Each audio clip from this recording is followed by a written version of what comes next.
Right?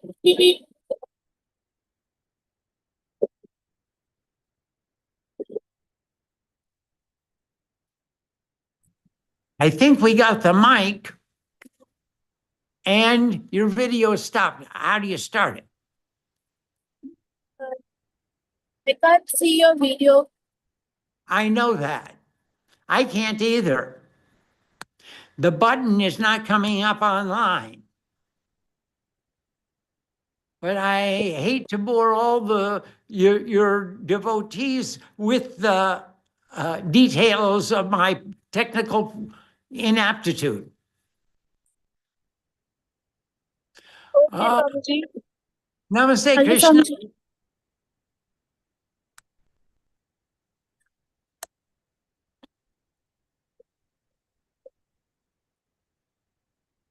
Namaste, Usha. I hope you can hear me. There he is. He came. Yes. Yes, Ah, Swamiji. he came. Jam ಆದ್ರೆ ಅದೆಲ್ಲ ಆವಾಜ್ ಹಾಕುತ್ತೆ ಕಮ್ಮಿ ಮಾಡು.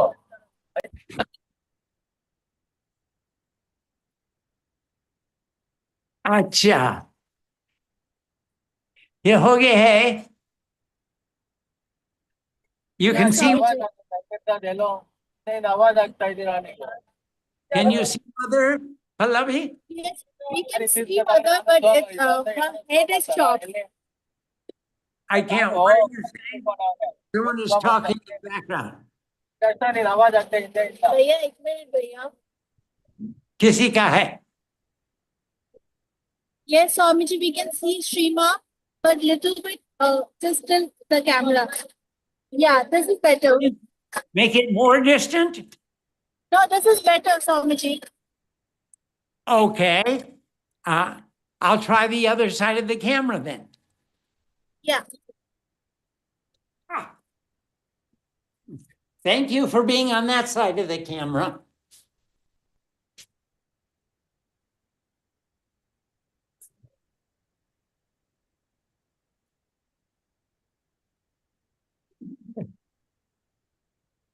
Can you see me now? Yes, we can see you and Yes, we can ma'am. hear you. And you can see Mom? Can you see Srima? Yes, Yes, Swamiji. Swamiji. Thank you. Well,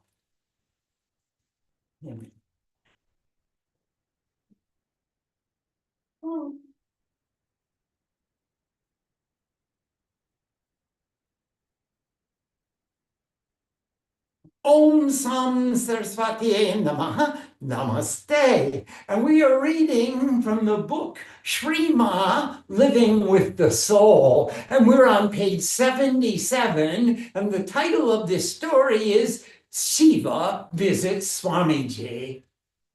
Srima continues with the interview. In the year 2000, we were in Benares. I remember that. And we were doing 9 days of worship at the Annapurna temple there. We got there at 2 in the morning, and once we got inside, the temple doors were closed and locked until the temple opens for the public at 5 a.m.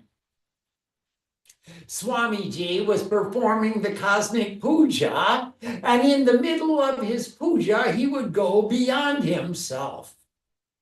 All of a sudden, at that particular point in Swamiji's puja, a man would appear and put ashes on his forehead and a garland around his neck. Even though Swamiji would reach that particular point at different times of the morning, this man would always arrive just at that moment when he was saying the same mantra every day. I felt so great. The first day he came, he stepped right on the cosmic puja, put his foot in the middle of all the flowers as Swamiji was laying them out. On that first day when he stepped on the cosmic puja, I was chanting the Chandi, and I looked at him and I thought, this is Shiva. For 9 days he came, and on the 9th day the temple was closed. Nobody could come in. People were banging on the door, but they weren't allowed in. But while Swamiji was meditating, this Shiva Sadhu came to give a blessing. On the 9th day he disappeared, and we never saw him again. God comes many times in many different forms. I think it is our duty as human beings to look inside everybody. Instead of looking at their 5-element body, look inside at Shiva and bow down quietly. If you do that, you won't get as caught up in the Maya. Inside this 5-element body is something eternal. Try to relate to that in everyone all the time. This is a tool to reach God. We do our duty, and inside we bow down to the eternal in others, then enjoy whatever Shiva likes to do. Actually, that's why we say namaste. The left hand is Shakti and the right hand is Shiva. And we put them together with all the consciousness and with all the energy in my possession. I bow to the divine within you from my heart.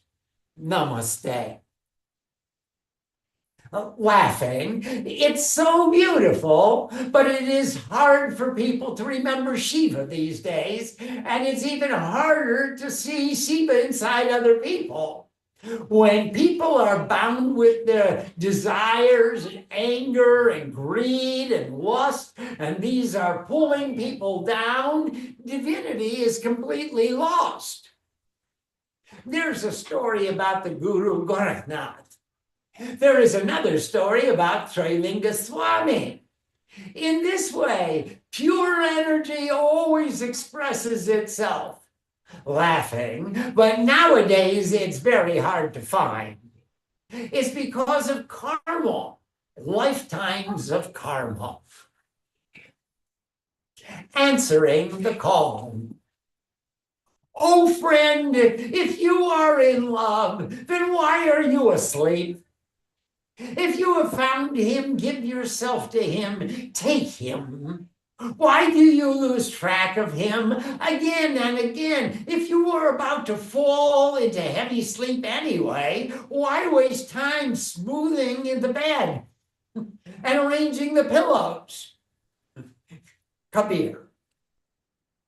We all have experienced a state when one feels emotion so powerful that tears come to one's eyes, not of sadness or happiness. It does not correspond to any particular feeling that can be articulated, but it is an intensity of emotion that comes from something that is clearly, precisely deep within.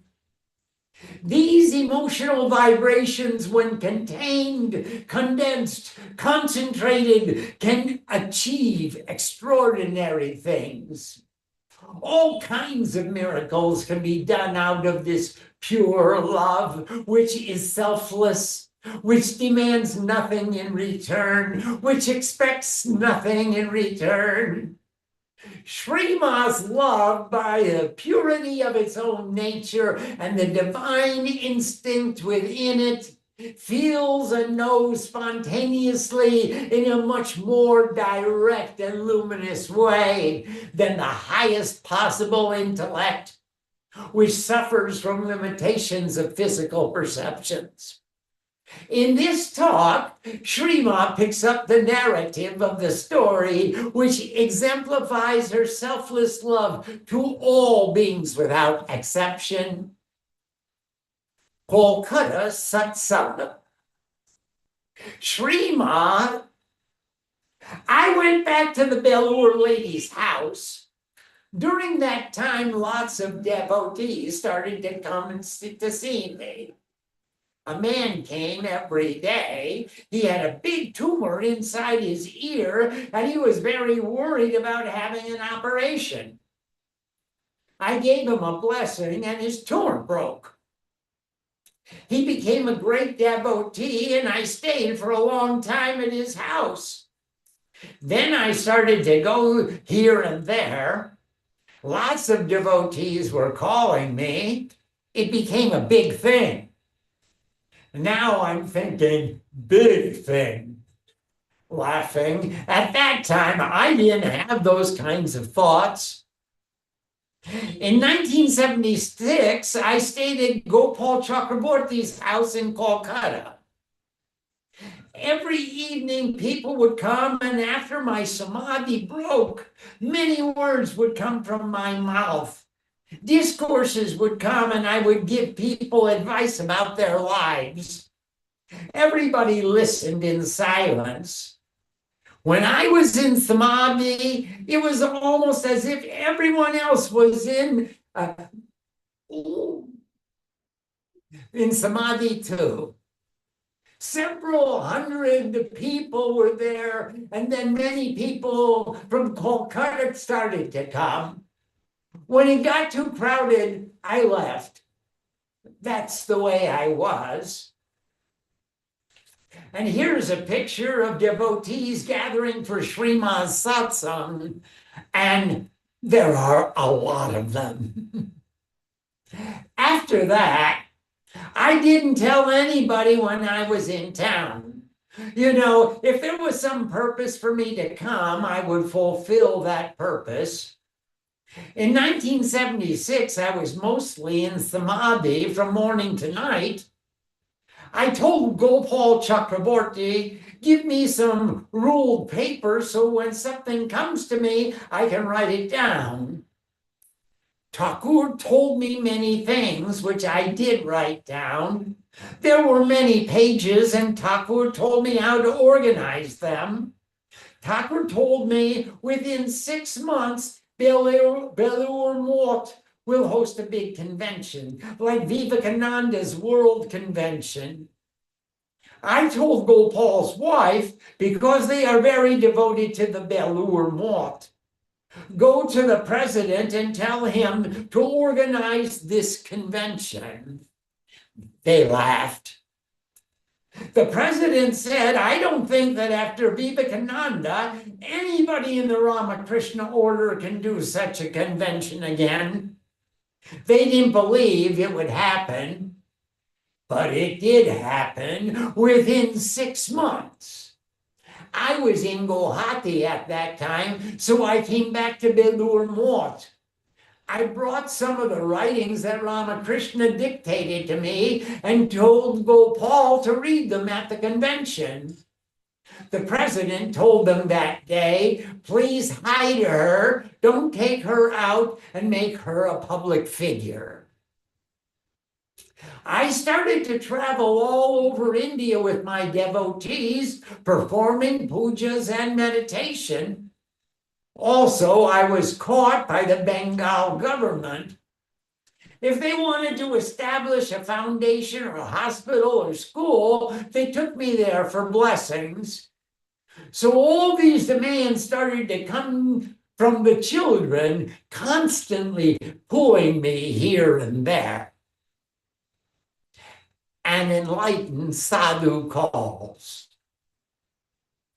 I kept going back to the Kamakhya temple. Once a year, Mother Kamakhya's period is celebrated at the temple, and for those 3 days, I was behind closed doors and was only drinking 1 glass of water a day. The Mother temple was closed, and I was closed off duty. Suddenly, after 3 days, I got an inner call to go to the Kamakhya temple. I went there, and there was the saint who had called me. He was a very big Naga man, a naked sadhu. He was a giant. When he saw me, he started to cry, Bhagavati came! Bhagavati came! He cried and cried. He was very happy.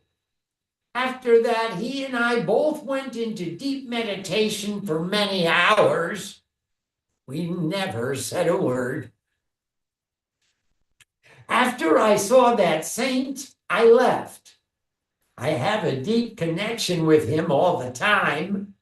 Still now I have a deep connection with him.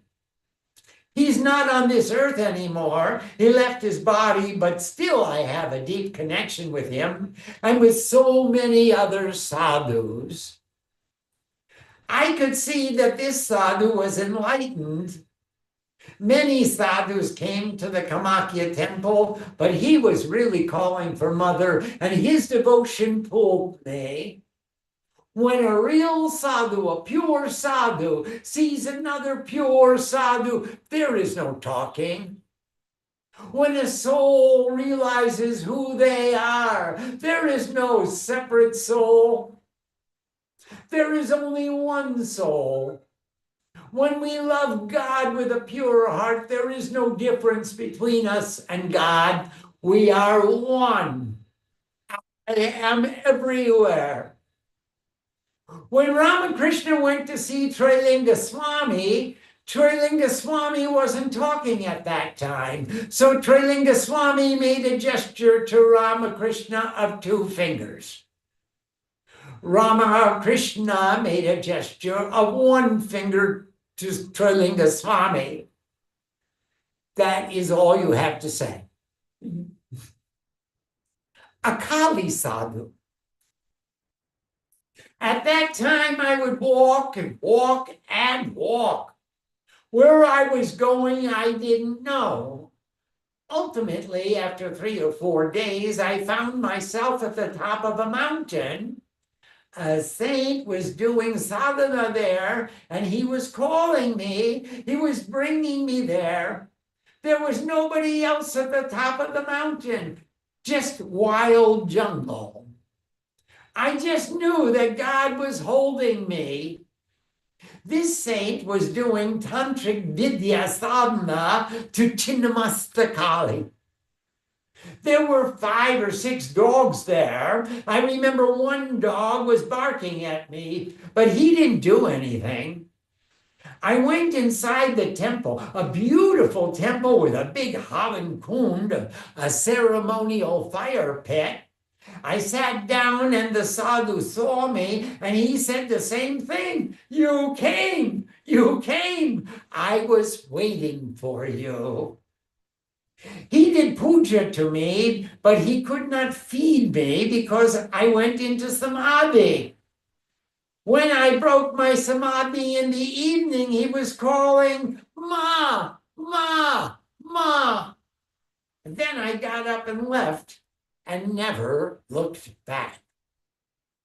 If anybody called me back, I never looked back. I never got attached. At that time, I always had lots of devotees around. Sometimes I was alone. Sometimes I would get up at midnight or at 2 o'clock and walk away. Sometimes I would leave from a devotee's house because they would try to make me attached. They would say, don't go. But I left anyway. I was strong in this way. That was the way my life was going. Swamiji says it was inconceivable at that time for a woman to travel around India alone. It was even more inconceivable for a woman to travel alone into the jungles and the interior of Assam without money, possessions, or care. What risk? What fear? When I am one with the soul of existence, how will anyone or anything cause me harm? Therefore, I was always in trouble with my family. I'd like to enter one new story. One day we got down from the bus and we had about 2 kilometers to walk. Mom got down from the bus and I said, I'll take care of the baggage. You take care of yourself. And she started walking. And I picked up the baggage, and there was a lot. She didn't travel lightly. And she carried her altar and her cooking stuff and her puja stuff and her asan and change of clothes. And she had a blanket and a pillow. And I put all of this, I'm carrying it, and said, Mother, you're walking in the wrong direction. And she just kept walking. And I had to run after her with all this stuff until I finally got her to turn around and say, okay, we'll go that way. Surprise visit to Calcutta. I can tell you another story. I was sitting in my room in Guwahati, and suddenly I received a message intuitively from one of my devotees in Kolkata. K.N. Parvat was calling me because he was leaving his family to become a sadhu. He was an officer in the West Bengal Education Department. The next day, I went to Kolkata and stayed at a devotee's house. I said to that devotee, look, lock your house for 3 days. Nobody should know I am here. I have important work to do. So for 3 days, they locked the door with a big lock from the outside because people sometimes got an intuition that I am in town. Somehow, Vashishta got the scent that mother had arrived, and he came and brought milk from his cow one night. When he came, he saw the big lock, and he said, hey, mother. He was so upset, you know. He had a feeling that mother had come, and it was a true feeling. How beautiful is a soul's devotion. So he left the milk there and he went home. What a beautiful relationship. When you really love me with a pure heart, you will always get the message. If you really love me, you would not do anything without me. We are one soul. Then you will know right away. That's purity. Pure consciousness is one. It is not separate. There is always a connection. At that same time, another devotee, Joy Deep, was also getting a sense that I was here because he loves me so much. He came and saw the locked door also. He went back to his house thinking, I don't know, I have a feeling mother is here. Ultimately, I sent for Joy Deep and told him, I need to go to K.N. Parbat's house at 2 o'clock in the morning. You have to take me. He was so happy, he thought, I knew mother was here. So we went to K.N. Parbat's house in South Kolkata. His wife stayed in one room with the children, and he slept in the other room where he had his altar. When his wife opened the door, I put my hand to my lips, saying to her, shh, don't make any sound. I went through the door to his room. At that moment, he was wearing a little gamcha towel, and he was bowing down to the altar. When he looked up, I was standing there. You can imagine that moment, laughing. Who would come at 2 o'clock in the morning from Assam? He cried and cried. That night, he was planning to leave his family. He wasn't going to live there anymore. He was going to the jungle, to the Himalayas, to do sadhana. He was only going to take a blanket and the gamcha he was wearing. He couldn't believe that I came and that I caught him. I told him, you can't leave your family. You have a duty to fulfill. I took him to Dakshineshwar that day and go in the Ganges. I said, go in the Ganges and say the Gayatri mantra. Laughing. After that, do Kali Puja and then go back home. Your time hasn't come. He did what I suggested and he became a great devotee. The garland. The next day, Joy Deep, who was a school principal, said to his wife Parvati, "Let's go see mother again tonight."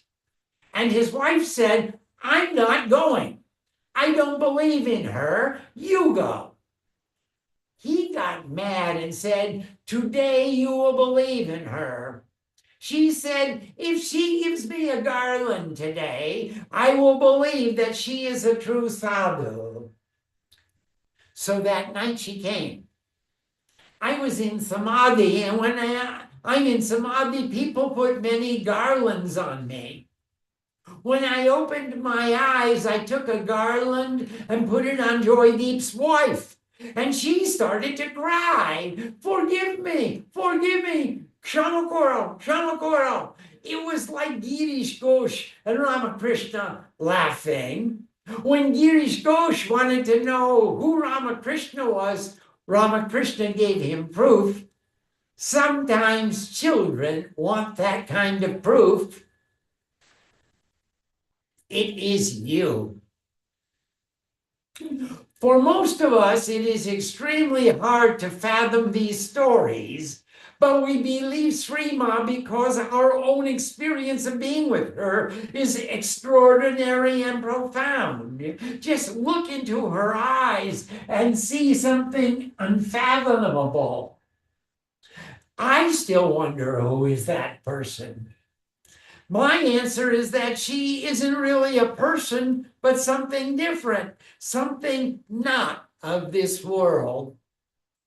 Paul Buchanan shares his first encounter with Sri Ma in his own words. "I'm always astonished by the rhythm that vibrates and courses through this world.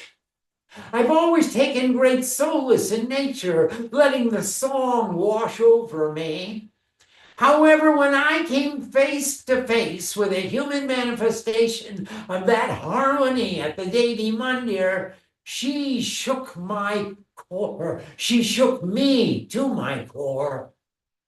A few years ago, I was pursuing a relationship with a most wonderful woman who, unbeknownst to me, was a Sri Ma's disciple.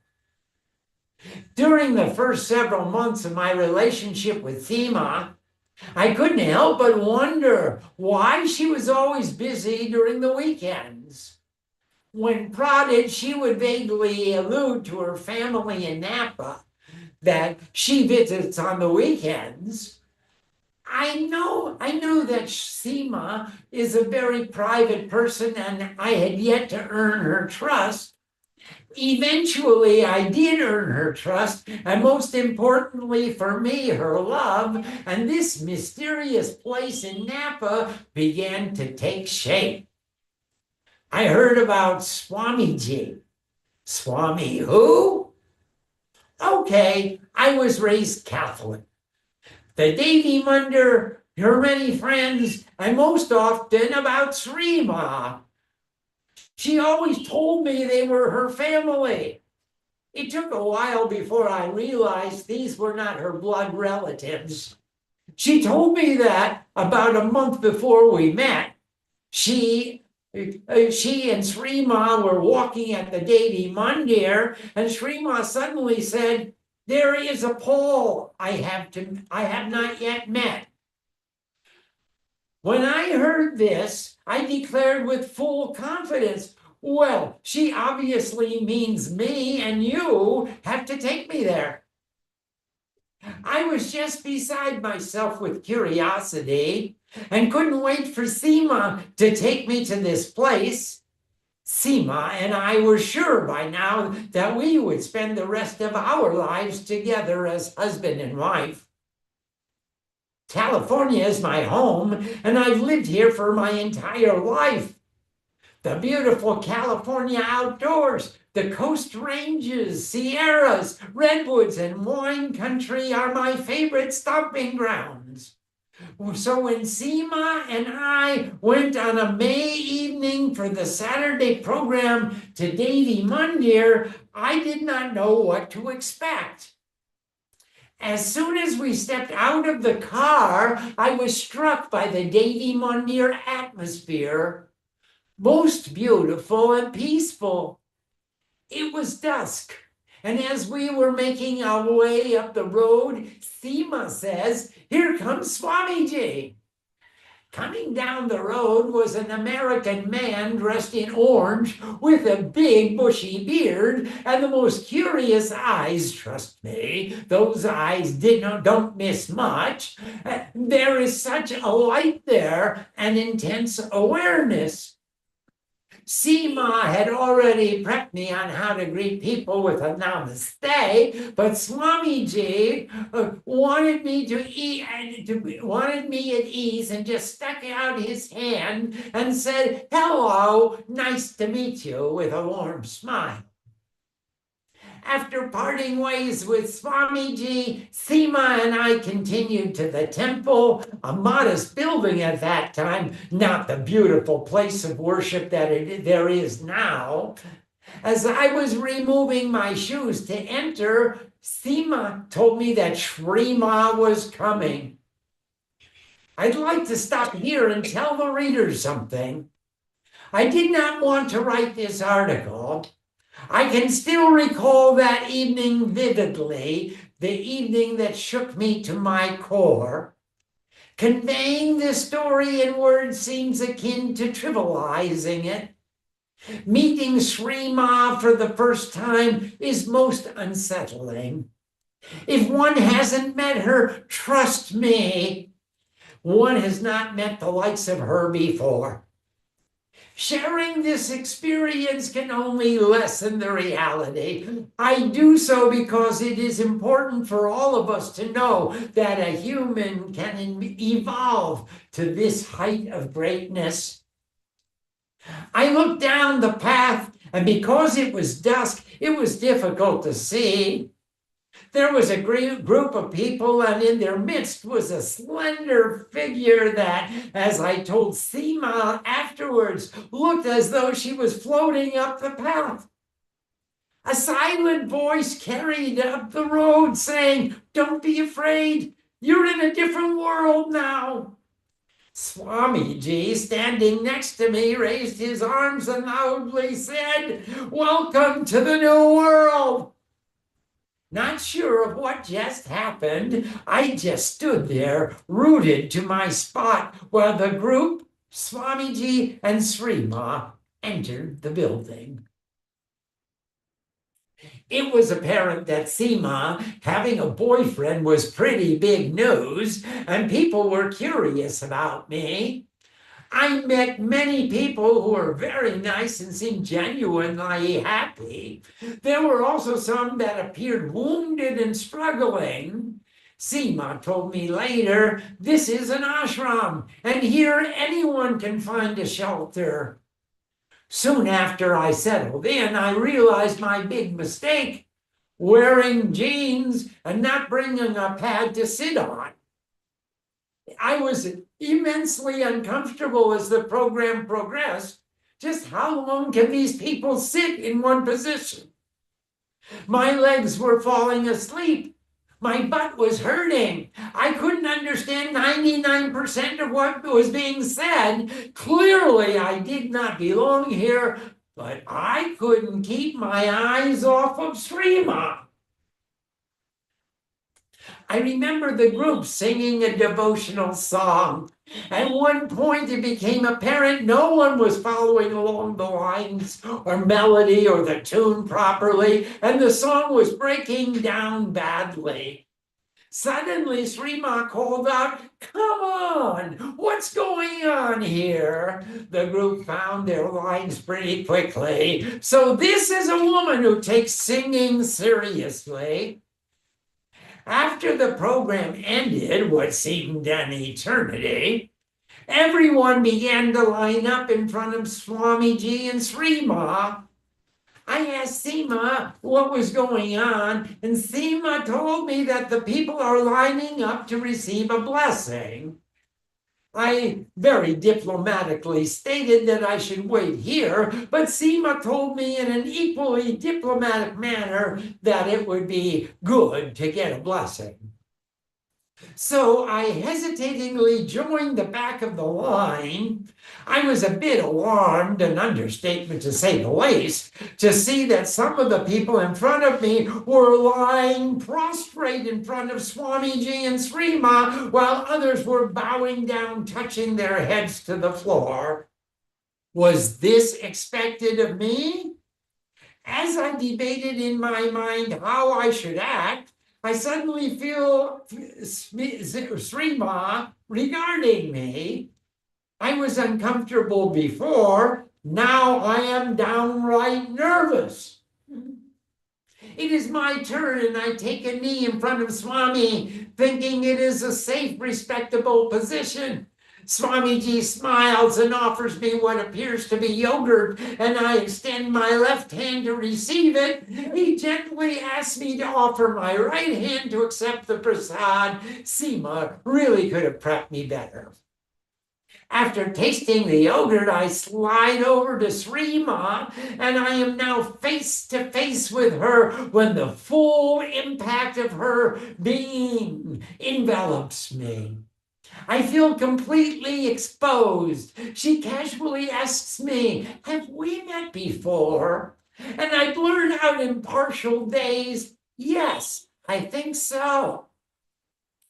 "Would you like a blessing?" And she places some ash on my forehead.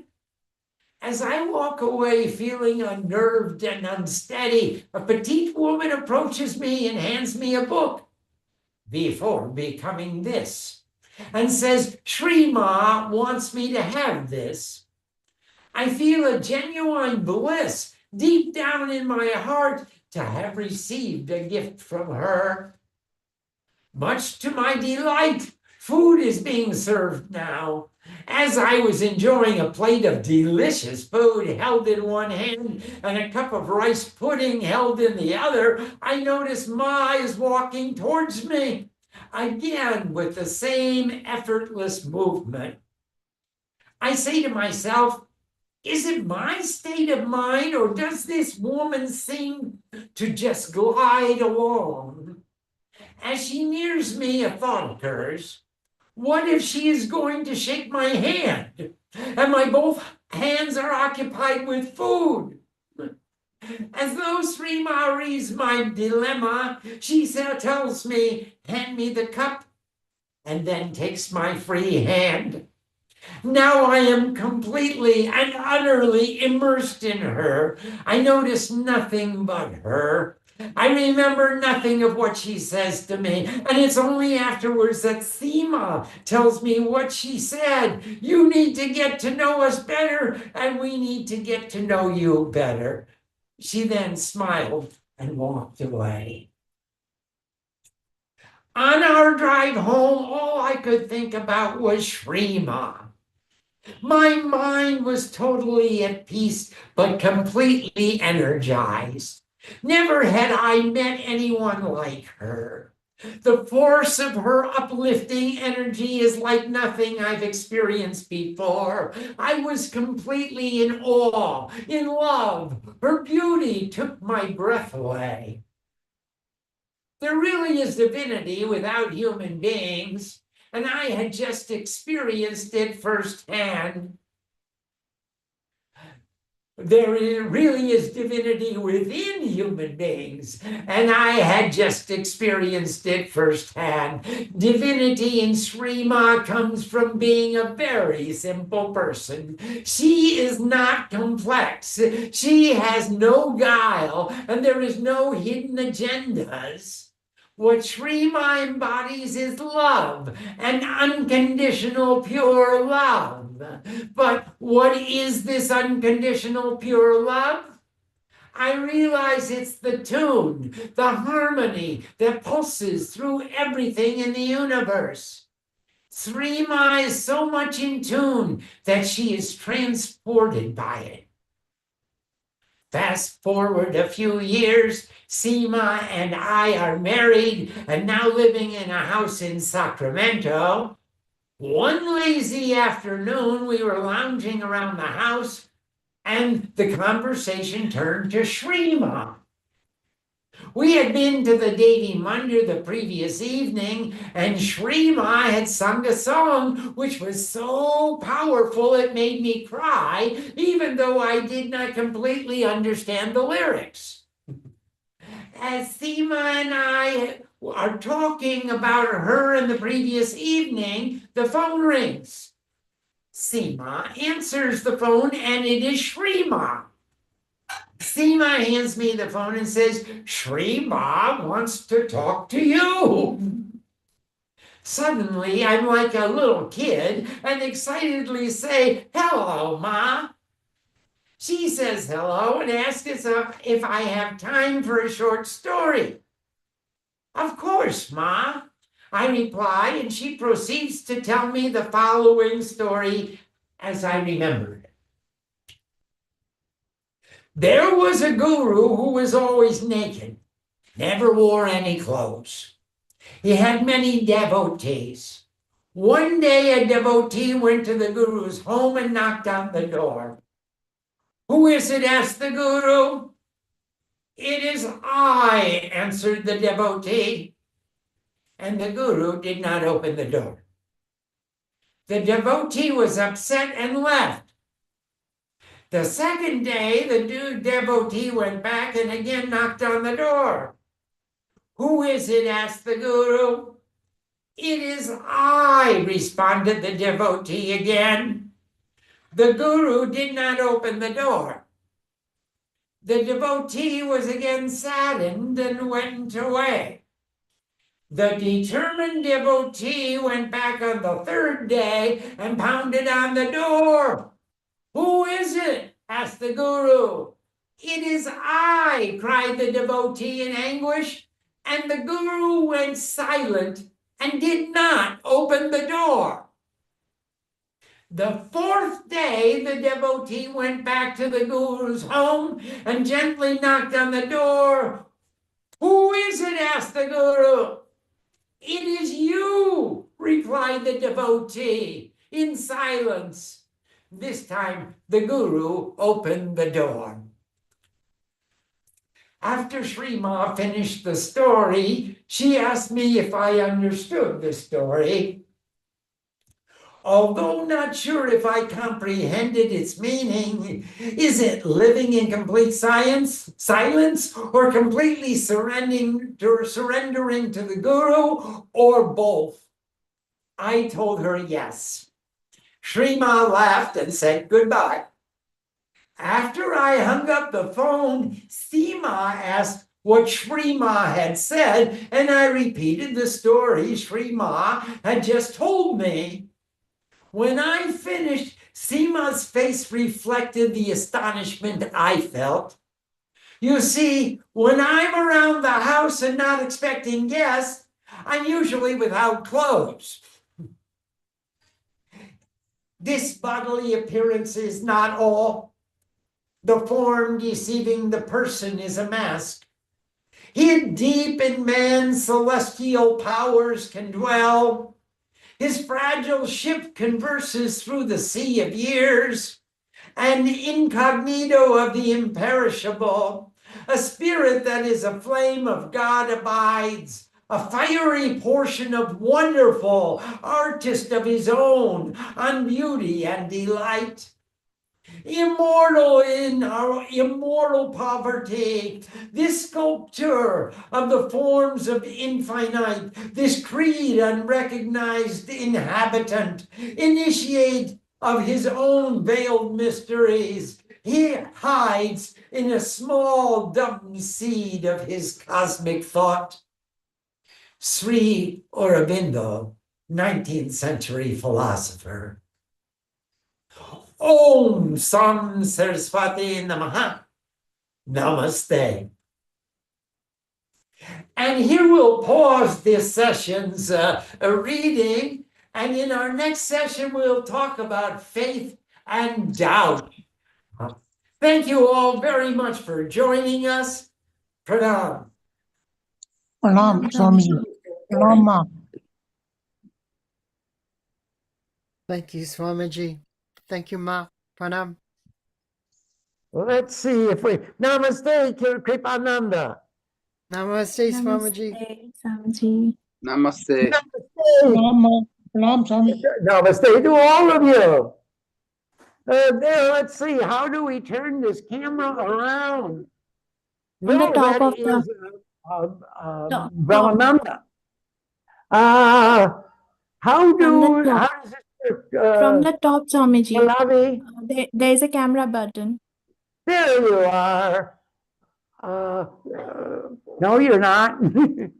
Well, let's do this. Yeah. Hello, there's Sri Ma, and there's Brahmananda, and Gopi, and Harish, and Krishna, and Kripananda, and Matthew, and that's on page 1. And we're bow to you all, and thank you all for joining us.